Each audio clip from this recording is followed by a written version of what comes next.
Okay, welcome back. So you've had practice on labeling all of the angles in degrees and radians on this unit circle here. There's a total of 16 points. So what do we do now, right? The second part here is knowing how to figure out all of the coordinates or all of the points for every location here. So remember that this is still an x and y axes. So don't think that this is just something that's magically different here. You still have an x and a y axis, all right? And all of these are just points, like as if you were to graph it. So don't forget that, okay? So what I'm going to do, and I'm going to show you here, is this is basically a full unit circle. You've done all of the angles in degrees, right? You've done all of the angles in radians, which is what they noted over here. So our job is, well, how do we get everything else, right? How do we get all of these points on the outside, right? Okay, and it looks like a lot. It's overwhelming at first, but actually, if you ask anyone that's ever done a unit circle, it's actually very easy to do. Okay, so just follow my steps, and here we go. So here's what you have to understand. You want to know what the heck these points really mean, right? What the heck does this mean that the x coordinate is 1 and the y coordinate is 0? There must be some meaning behind it, okay? So here's what you do. You notice that at 0 degrees, something comes out to 1. And at 0 degrees, something comes out to 0. Okay, so first, let's start off with the easy one, 0. If we take a look at our table here, okay, at angle 0 degrees, so we're going to look at that first yellow column, okay? Which one comes out to 0? Okay, so it's definitely not cosine, because cosine comes out to 1. It's definitely not cotangent, secant, or cosecant. So really, there's just sine and tangent. Okay, let me erase this here so it's not all super busy. So I noticed that it comes out to 0. So this, the y coordinate, could possibly be the sine or the tangent values. So let's keep going, okay? Let's take a look at 90 degrees, okay? The y value here is 1 at 90 degrees. So out of sine and tangent,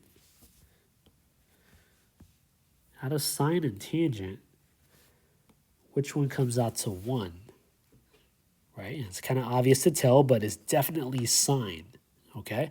So what does this tell me? Here's the big idea. We now understand that the y coordinate is really just sine. And we put sine theta there, okay? Depending on what the angle is. Okay, so what the heck is the x coordinate? Well, I noticed that at 0 degrees, it comes out to 1. So the only possible ones are either cosine or secant, right? Cosine and secant come out to 1. So we're down to 2 out of the 6. But at 90 degrees, I noticed that this function comes out to 0. So which one does that, right? I noticed at 90 degrees, cosine comes out to 0, but not secant. So I know, just from observation, that we can say that the x-coordinate is really just your cosine. Okay? Notice how that's in alphabetical order. C goes before the S, right? That's how you guys remember it, alphabetical order, okay? Cosine comes first and then sine comes next. So the question here is, why did they include tangent or cotangent or secant and cosecant? Think about that and then press play when you're ready.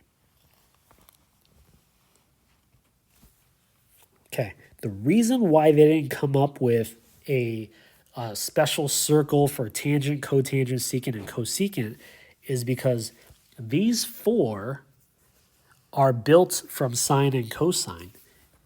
Okay, let me just write this over here. Remember, tangent is really just sine over cosine.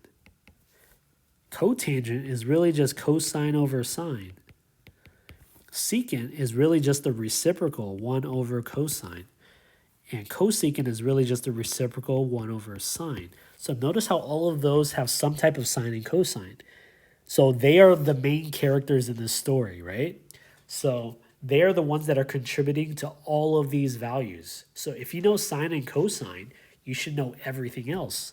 Kind of like how we developed our trig table. Okay? So make sure that you have that. Okay? Now how do we fill this out? Here we go. So first thing you want to do, and you want to give yourself a little bit of space, do this in pencil, okay?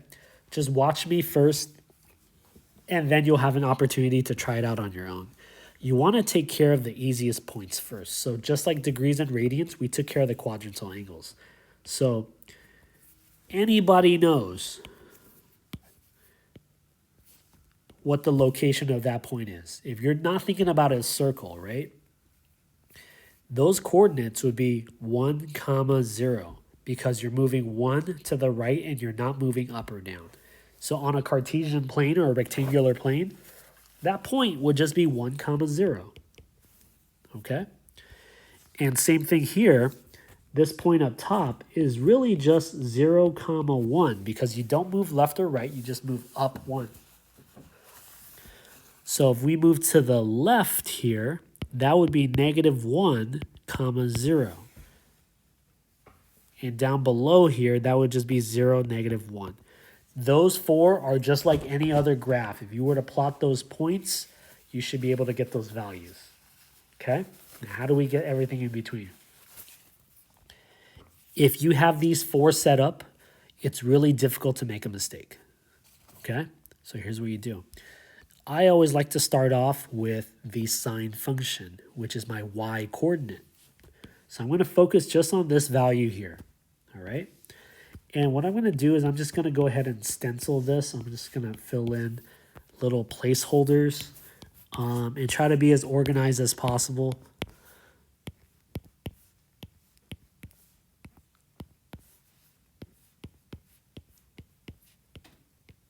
Okay, so here's what I'm going to do. Let's take a look at your table real quick. So let's pause with that unit circle activity. Okay.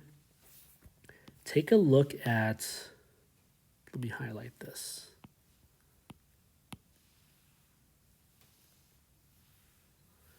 That is a bad color. Let me pick a different one. Let's do something lighter.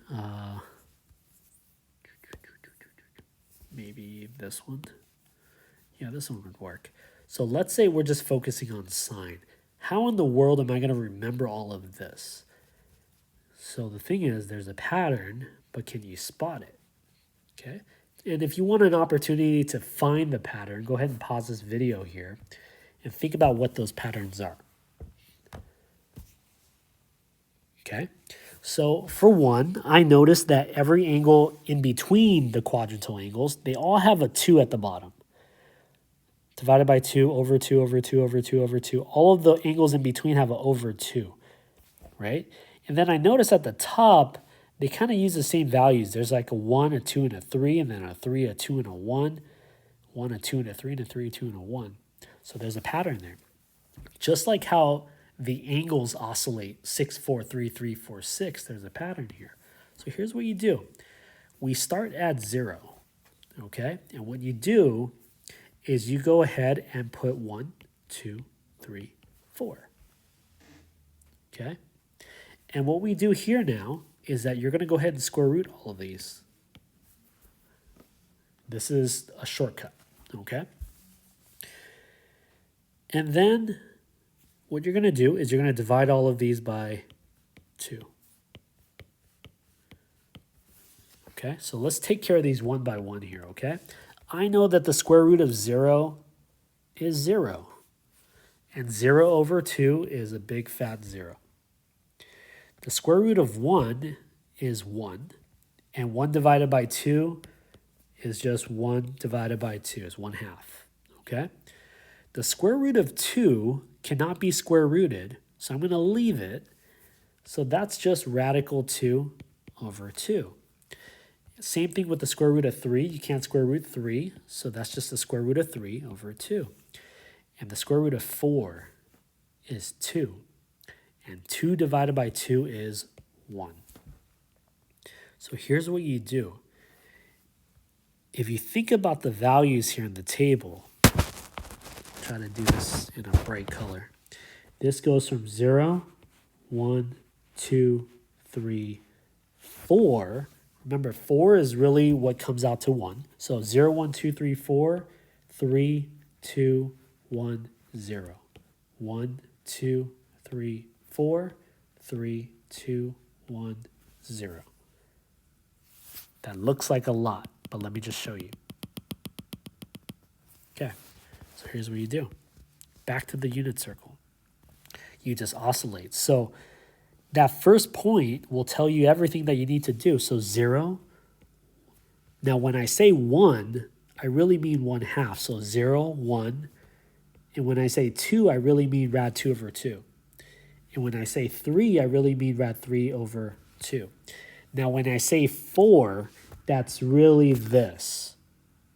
Because the square root of 4 divided by 2 is really 1. So that's 0, 1, 2, 3, 4, 3, 2, 1, 0. So once again, it's 0, 1, 2, 3, 4, 3, 2, 1, 0. 1, 2, 3, 4, 3, 2, 1, back to 0. Okay? So, there's your y coordinate, okay? One thing that we have to keep in mind, remember that when you're in a certain quadrant, certain things are going to be positive. Don't forget all students take calculus, right? So you have to consider the signs now. Since we're dealing with only sine, sine is only going to be positive in 2 different quadrants. Think about what 2 quadrants that is, and then press play when you're ready. Sine will only be positive in quadrant 1 because that's all, and in quadrant 2 because that's sine. So what you're going to do is you're going to go around, you're going to put positive, also positive here, okay? But when you get to the second and third quadrant, you're going to put in your negatives because that's where sine comes out negative, all right? Okay, let's do the same thing. So now we're going to focus on cosine. So if you take a look at cosine, and I'll highlight this in, let's do,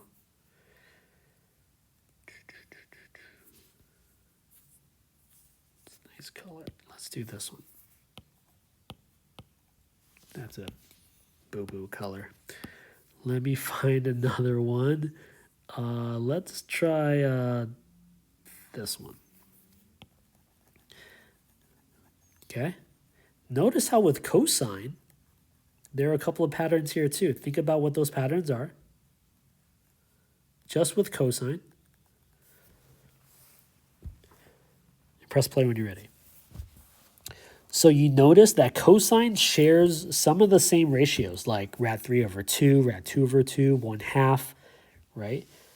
And it does the same thing. Notice how it oscillates. So here it says 1, but remember 1 right here is really 4. So you're starting at 4, 3, 2, 1, 0. Okay, so the way you do it, 4, we square root, and then we divide each by 2. And this is just scratch paper, okay? Remember, square root of 4 is 2, divided by 2 is 1. So if cosine here is starting at 1, you're really starting at 4. So you're counting in your head at 4, okay? So you're starting at the high point, and then you work your way down. So 4, 3, 2, 1, 0. So here we go. And it's weird at first, but you guys will catch the pattern, okay? I'm going to go ahead and use, let's do orange. Okay, so really we're at 4, 3, 2, 1, and 0. And back to 1, 2, 3, and 4. And 3, and 2, and 1, back to 0. And then 1, 2, 3, back to 4. Okay? Last thing you want to check for is sine. So remember that this is cosine. And cosine is only going to be positive where? Okay? Press play when you think you have it. Cosine will only be positive at quadrant 1, obviously, because it's all. And C, calculus, right? All and cosine. So only these two quadrants, cosine will come out positive. So I'm going to go ahead and put positives here. So for the rest, imply that they come out negative. Okay? So here are some alternatives or some other ways of viewing this circle. If you think about, I'm going to draw it over here. If you think about, just ignore the unit circle for now.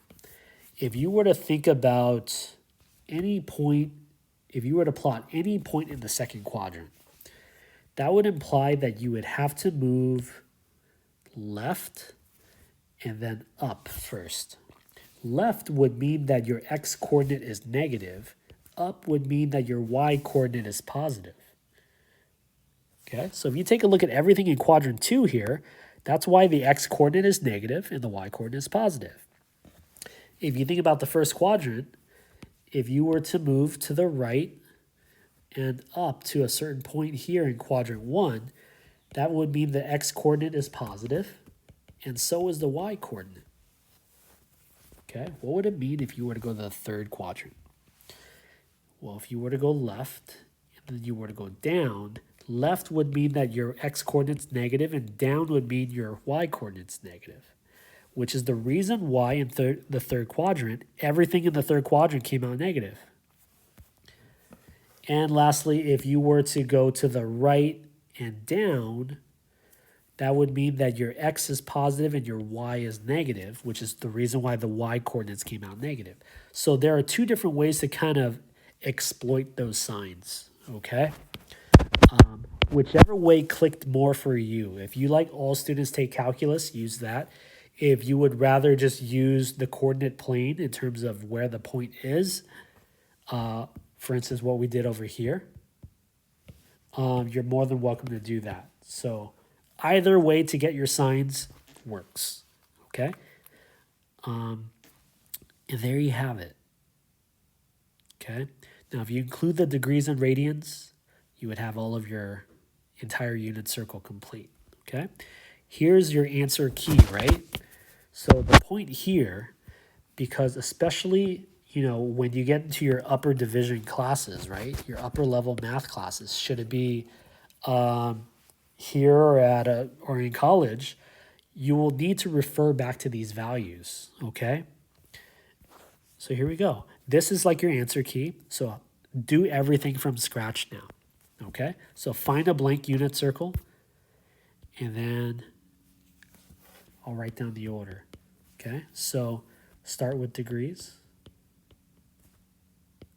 and then work on radians, and then work on your points, okay?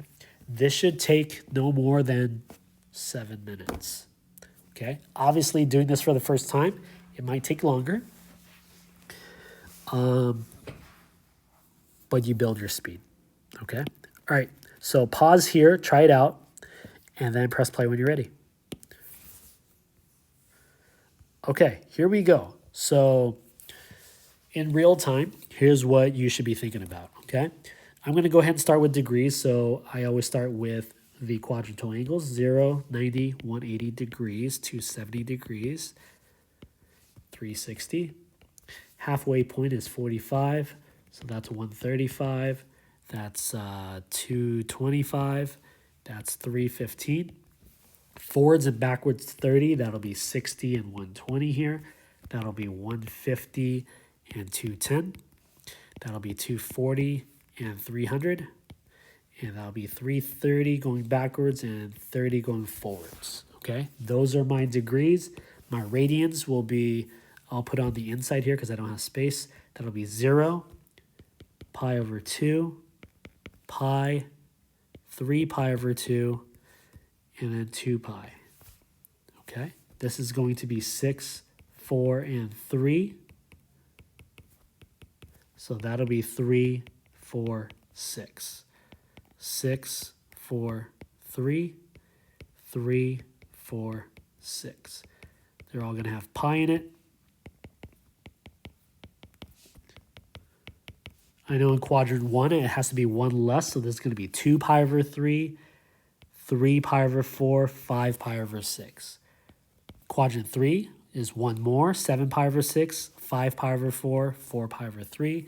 In quadrant 4, you double, then you minus 1. That's 5 pi over 3, 7 pi over 4, 11 pi over 6. Those are your degrees. Those are your radians, okay? Lastly, here are your points.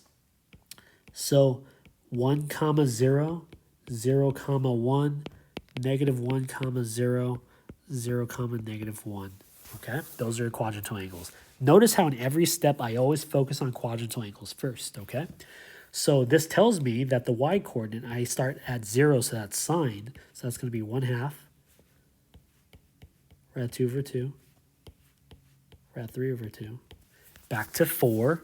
And then this should be 3,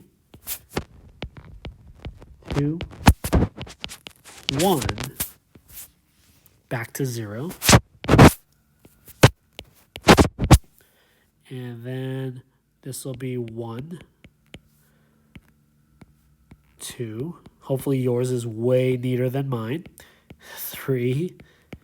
Back to 4. And then this is really 3, 2, 1. And then back to 0. Remember, these are all y coordinates, okay? So one thing I want to note, to make sure I check my sign, so I know that the y coordinates have to be positive up top, negative down here, for whatever reason you want to justify it with. All students take calculus or just by looking at a plane. The x coordinates is cosine. Cosine starts at 1, which is really 4. So this is 3, 2, 1, to 0, to 1, to 2, to 3, to 4, to 3, to 2, to 1, to 0, to 1, to 2, to 3. Last thing I want to check for is sine. So if I'm in the second quadrant, sine is positive or x coordinates are negative. I know in quadrant 3, everything is negative. Quadrant 4, cosine is positive or the x coordinate should be positive there. And there's your unit circle. Okay? And again, you keep practicing and keep practicing, because by the time you get into your next math class, this should be kind of like fried into your head, okay? Because if you don't know your trig ratios, it's really going to slow you down when you get to the upper level type of questions, okay? So it's kind of like when you first learned your multiplication tables. It took a little bit of time to practice, right? But then through time and practice, you got used to it. Same thing with these unit circles, okay? So one last thing to note. So maybe I'll do this one here. Earlier, I talked about how the lines kind of line up. Notice how they kind of share the same values. If you were to ignore the signs, they have the same x and y coordinates, right?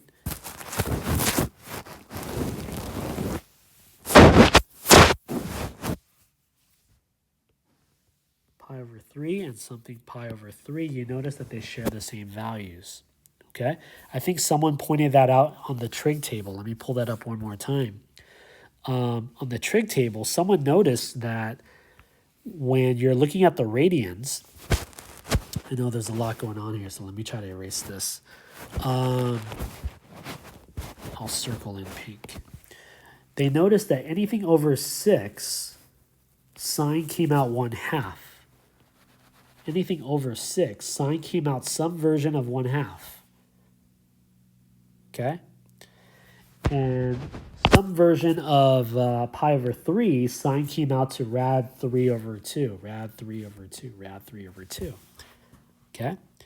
And another thing that a student noticed is that whenever it's, I'll show you on this unit circle here, whenever you're dealing with some version of pi over 4, these are easiest to remember because your sine and cosine ratios all have some version of rad 2 over 2. Okay? If you ignore the sines, they all have rad 2 over 2. Okay? Here's another pattern to consider. If you just look at the values on the inside, they have to add up to 4. 1 and 3 gives you 4 here. 1 and 3 gives you 4 here. 2 and 2 gives you 4 here. So make sure that when you're filling out your unit circle, it's a sum of 4. Okay? And there are many other patterns out there, okay? But your job for now is to figure out how to produce this unit circle. In a nutshell, we'll use it in the next lesson, but let me just show you how this works. So for instance, if I asked you, Mr. Lee asked you, what is the sine of 5 pi over 6? You would go to 5 pi over 6, and then you would remember that sine is the y coordinate. So then you could say the sine of 5 pi over 6 is 1/2. Boom. Okay? If someone asked you, okay, well, what's cosine of 5 pi over 3? You're going to go ahead and find 5 pi over 3, which is right here. And cosine is the x-coordinate, so that comes out to positive 1/2. This is what you're going to be training yourself to do after you learn how to develop and create a unit circle. Okay? Here's the one thing that I want you to write down and to remember before you move on, okay? The unit circle is derived from reference triangles. I'll say that again to emphasize, okay? The unit circle is derived from reference triangles. I want you guys to really think about that. This entire table here, excluding the quadrantal angles, all of these values you got from drawing reference triangles. So in essence, the unit circle is developed and derived from reference triangles. Don't forget that, okay? Practice and then go ahead and work on your assignment, okay?